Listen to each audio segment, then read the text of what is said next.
अस्सलाम वालेकुम स्टूडेंट। आज हम अपनी 9th क्लास की केमिस्ट्री का चैप्टर नंबर 1 का लेक्चर नंबर 7 स्टार्ट करेंगे।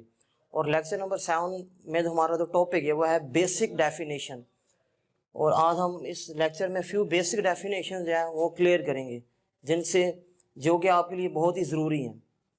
उनमें पहली डेफिनेशन है matter. Matter anything that has mass and volume that is occupy space. Volume को हम ऑक्यूपाई स्पेस भी कहते हैं, इज कॉल्ड मैटर। यानी किसी भी चीज़ ने जितनी स्पेस कवर की होगी उसको हम उसका वॉल्यूम कहते हैं। और मैटर को हम मैटर वो चीज़ होती है जिसका मास भी हो और वॉल्यूम भी ऑक्यूपाई करे, और जिसका वॉल्यूम भी हो, यानी occupy space is called matter. और हमारे सराउंडिंग में जितनी भी चीज़ें हैं वो ऑलमोस्ट सब की सब जो है वो मैटर है।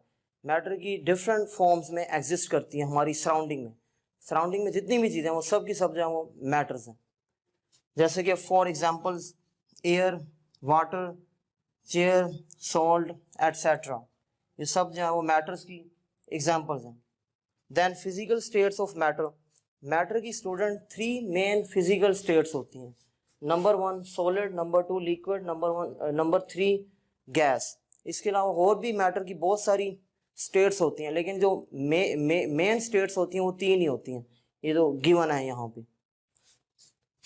उसके बाद हमारी बेसिक डेफिनेशन है वो है substance. Substance a piece of matter in pure form is termed as a substance.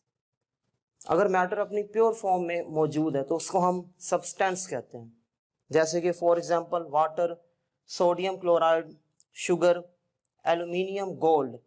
अगर ये अपनी प्योर फॉर्म में है तो ये सब्सटेंस कहलाएंगे, यानी अगर इनमें कोई इम्प्योरिटीज़ नहीं है। अगर वाटर जो है वो प्योर फॉर्म में है तो वो सब्सटेंस होगा, लेकिन अगर वाटर में हम किसी नमक को ऐड कर देते हैं या शुगर को ऐड कर देते हैं तो वो फिर प्योर फॉर्म में नहीं रहेगा, बल्कि वो इम्प्योर फॉर्म में चेंज हो जाएगा और फिर वो सब्सटेंस भी नहीं कहलाएगा। तो जो इम्प्योर स्टेट होती है मैटर की उसको हम मिक्सचर कहते हैं। Mixture is defined as a piece of matter in impure form is termed as a mixture।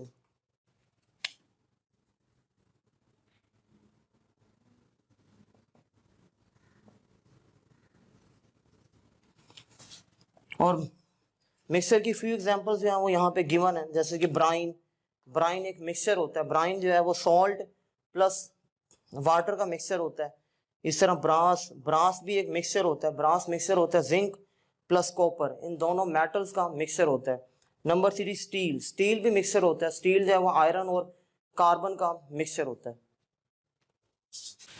इसके बाद जो हमारी बेसिक डेफिनेशन है वो है फिजिकल प्रॉपर्टीज़।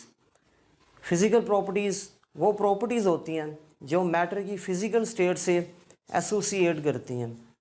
जैसे कि फॉर एग्जांपल ये जितनी भी यहाँ पे स्टेट्स गिवन है ये सब जो है वो फिजिकल स्टेट्स हैं।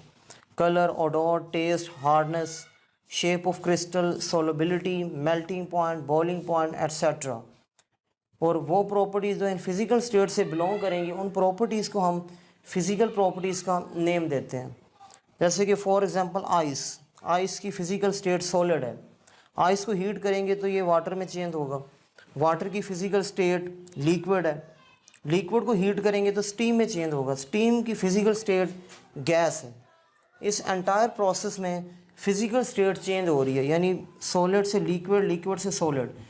फिजिकल प्रॉपर्टीज़ जो हैं वो या फिजिकल स्टेट्स इस एंटायर प्रोसेस में जो है वो चेंज हो रहा है, लेकिन जो केमिकल कॉम्पोजिशन है वो चेंज नहीं हो रही, वो रिमेन सेम है। यानी आइस की केमिकल कॉम्पोजिशन क्या होती है? H2O।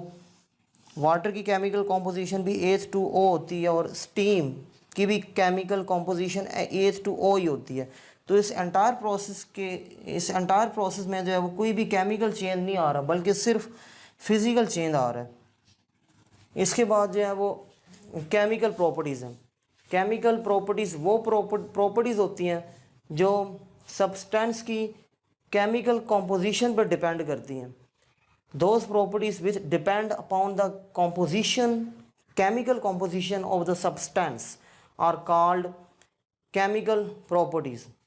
Examples: rusting of iron, burning of petrol in vehicles, decomposition of water, ये सब जो है वो केमिकल प्रॉपर्टीज़ की एग्जांपल्स हैं।